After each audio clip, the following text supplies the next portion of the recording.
사랑하는 할랜드교 성도 여러분 안녕하십니까? 박균수 목사입니다. 여러분, 하나님은 어떤 사람을 구원하신다고 생각하십니까? 하나님은 선하고 의롭고 정직한 자를 구원하신다고 사람들은 흔히 생각합니다. 그렇지만 하나님께서 구원하시는 자들은 선하고 의롭고 정직한 자들이 아닙니다. 물론 선하고 의롭고 정직한 자들이 있다면 하나님은 그들을 구원하실 것입니다. 그렇지만 문제는 선하고 의롭고 정직한 자들이 하나도 없다는 것입니다.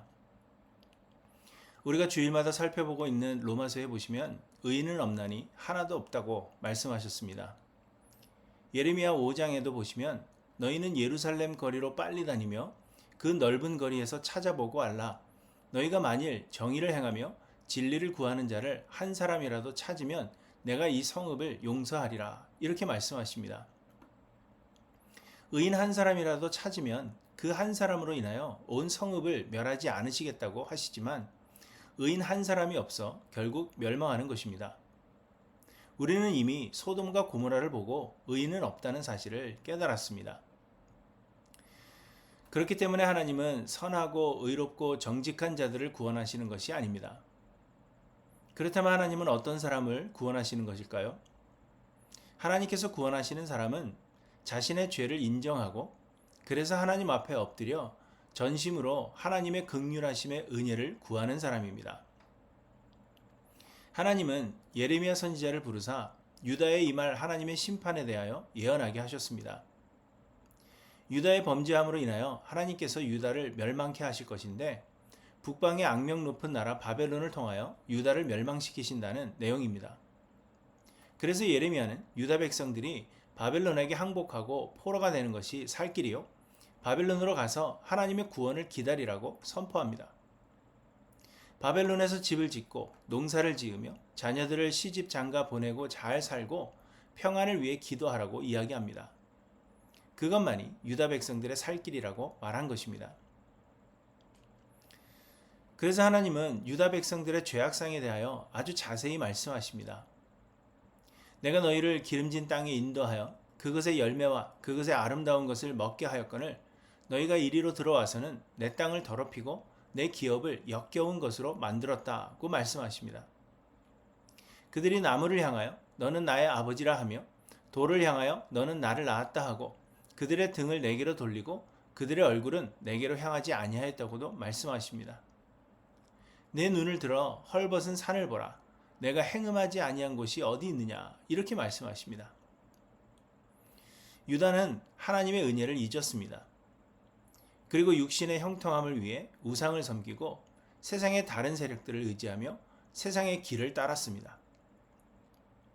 그래서 하나님은 수차례에 걸쳐서 돌아오라고 말씀하셨습니다. 선지자들을 보내시고 세상 역사의 여러 일들을 통하여 끊임없이 돌아오라고 말씀하셨지만 유다 백성들은 돌아가지 않았고 하나님을 기억하지 않았다는 것입니다. 그래서 하나님은 유다를 벌하시겠다고 말씀하시는 것입니다. 그런데 하나님의 이 말씀을 들은 유다 백성들은 오히려 나는 죄를 범하지 않았다고 이야기합니다.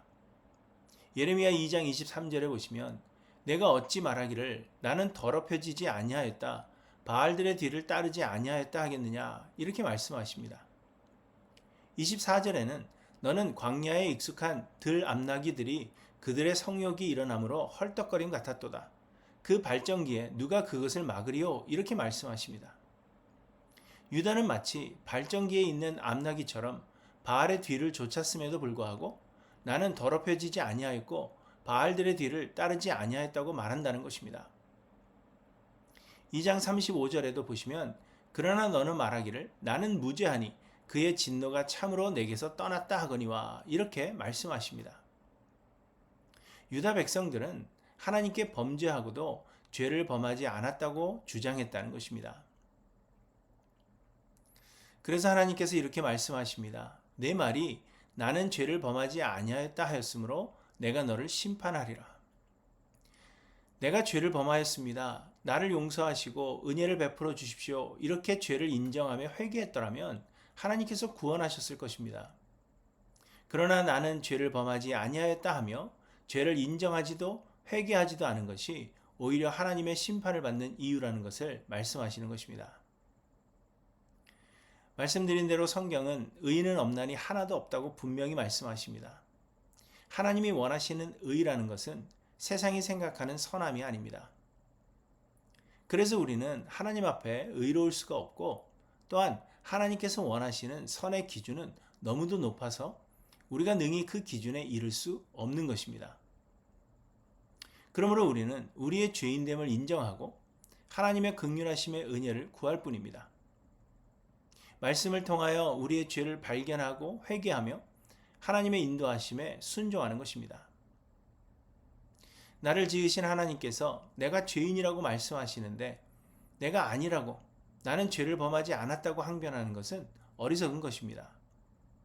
성경은 만일 우리가 범죄하지 아니하였다 하면 하나님을 거짓말하는 이로 만드는 것이라고 말씀하십니다. 여러분, 우리는 모두 죄인입니다. 우리는 그저 이를 인정해야 합니다. 그런데도 감사하게도 하나님은 의인을 구원하시는 것이 아니라 자기의 죄를 인정하고 겸손히 엎드려 하나님의 은혜를 구하는 자들을 구원하시는 것입니다. 베드로는 주님 앞에 엎드려 나는 죄인이로소이다, 나를 떠나소서, 이렇게 말했습니다. 삭개오는 자신의 죄로 이 피해를 입은 사람에게 4배로 보상하고 예수님을 따를 것을 고백했습니다. 바울도 자신의 죄를 인정했고 죄인 중에 괴수라고 고백했습니다. 이처럼 구원은 우리가 의로워져서 얻는 것이 아니라 죄를 자복하고 회개할 때 은혜로 주어지는 것입니다.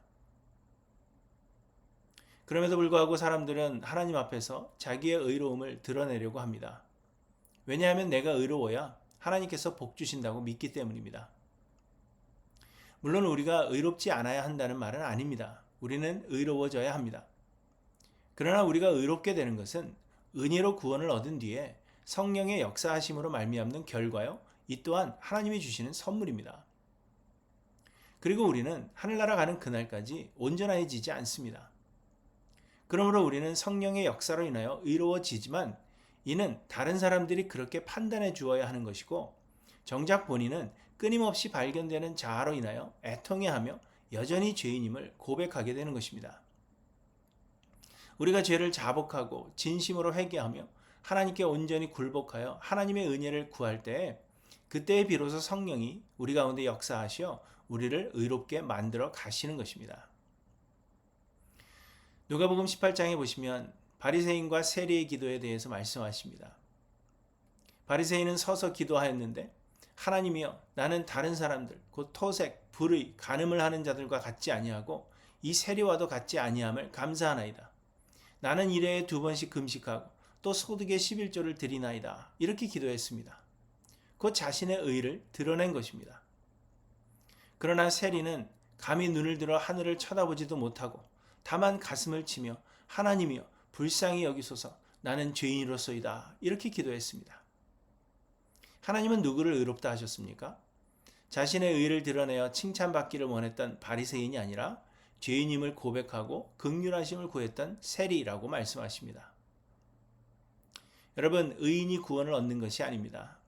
의인은 없나니 한 사람도 없기 때문입니다. 우리는 모두 죄인입니다. 비록 나는 죄를 범하지 않았다고 항변하더라도 우리는 하나님 앞에 죄인일 뿐입니다. 그러므로 죄를 자복하고 회개하며 긍휼하심의 은혜를 구하는 자가 구원을 얻는 것입니다. 그러므로 여러분, 죄를 자복하고 회개하십시오. 하나님의 말씀이 나를 비추는 거울이 되어서 우리의 죄를 발견하게 되기를 원합니다. 어찌할 수 없는 죄인임을 진실하게 고백하고 그럼에도 은혜를 베푸시는 하나님의 긍휼하심 앞에 겸손하게 엎드리시기를 바랍니다. 그래야 모든 것이 하나님의 은혜임을 진실하게 고백하는 하일랜드 교회 성도님들이 모두 되시기를 간절히 소망합니다.